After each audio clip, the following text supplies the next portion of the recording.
Folks, hope you're all doing well. Money Vikings Collectibles here. Welcome as we continue to adventure down the deep, dark, hot dungeon that is the summer of 2022.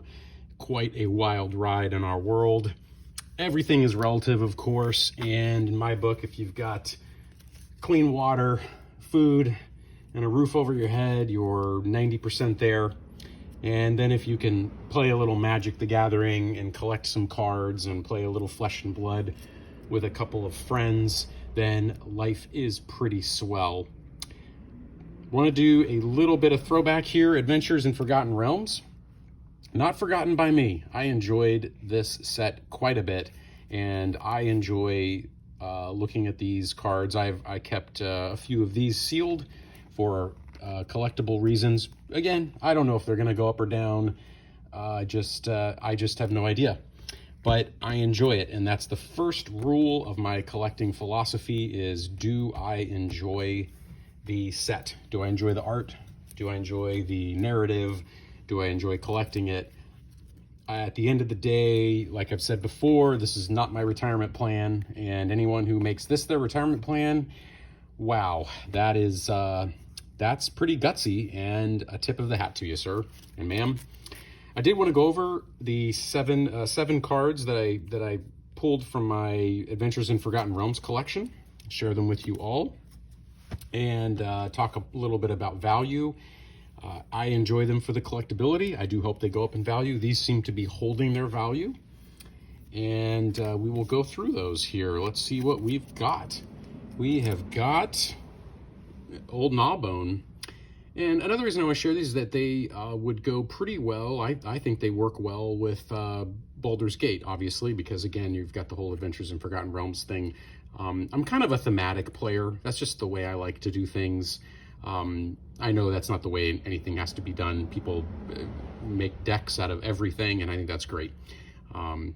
I am excited about Double Masters. I am following the controversy over the pricing, and all that is, I think it's a big concoction of a lot of different things. You have a little bit of, the profit motive from a big company. I think you have a little bit of confusion and things being screwed up on supply chains. I think there's a lot of fear out there about a recession, whether that's going to happen or not. I think a lot of people right now that are young adults, I don't think that they have actually experienced a recession as during their adulting years. I'm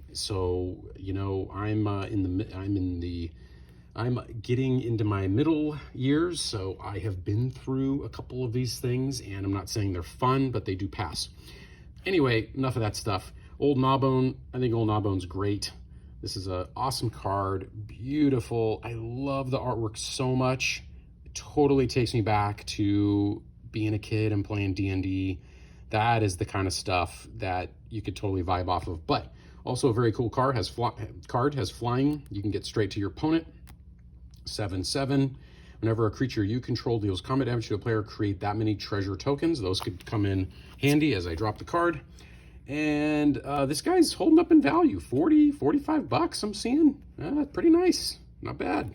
So, if I got to make a mortgage payment or something, I can, sell Old Gnawbone. So that's one I really like.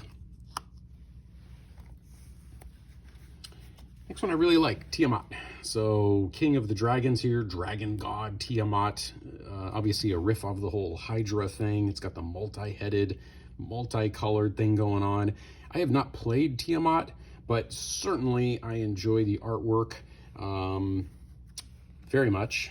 And this is your Dragon God, 7/7, mythic, flying. When Tiamat enters the battlefield, if you cast it, search your library for up to 5 dragon cards not named Tiamat that each have different names. Reveal them, put them into your hand, and then shuffle. So yes, the God of Dragons is going to bring out an army of dragons behind it that you could use to crush your opponent, and what fun is that?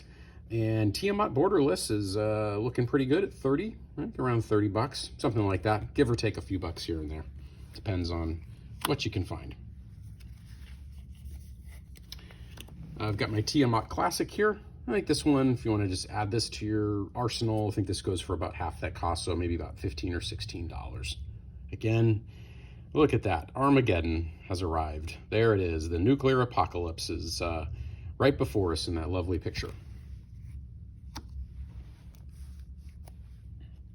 Continuing with the dragon theme, Klauth, Unrivaled Ancient. Love the movement. Love the atmosphere going on here. This guy is so powerful. He's absolutely about to swing in and just utterly destroy something.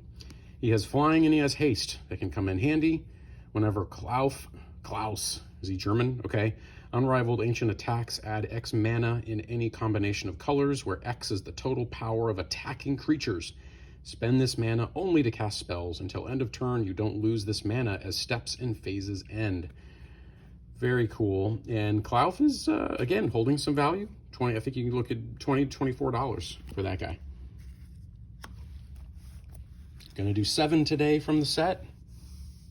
Sorry, Liliana, didn't mean to cover your face.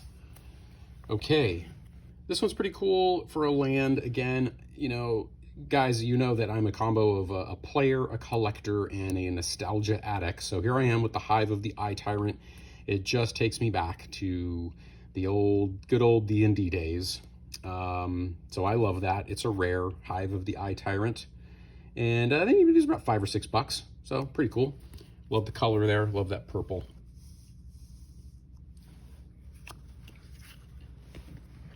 Hall of Storm Giants. Looking at about $15. Beautiful art. Very just look at that those adventures. Look at what they're trying to do, how they're trying to survive. I dig these classic covers, the way the books looked in the 70s. I just think that is such a great idea. Just so cool. And land, if you control 2 or more other lands, Hall of Storm Giants enters the battlefield tapped. And you can add blue mana. There you go. Good stuff. And finally, we have Ebon Death Draco Lich. Legendary creature, zombie dragon. Look at that beauty right there. I think you're looking at $15 or $16. So again, nice value to this card for a collector. But also in that range, it's pretty affordable for a player. Has flash flying. Ebon Death Draco Lich enters the battlefield tapped. You may cast Ebon Death Draco Lich from your graveyard if a creature named Draco Lich died this turn. So there's 7 that I just wanted to highlight from Adventures in Forgotten Realms. I have not forgotten you, AFR.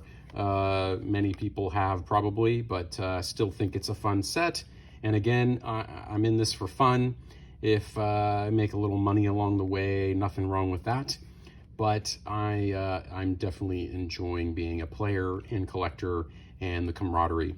Hey, please like and subscribe if you feel you can do that, and I would greatly appreciate it. So thanks all, and have a great week. Take care.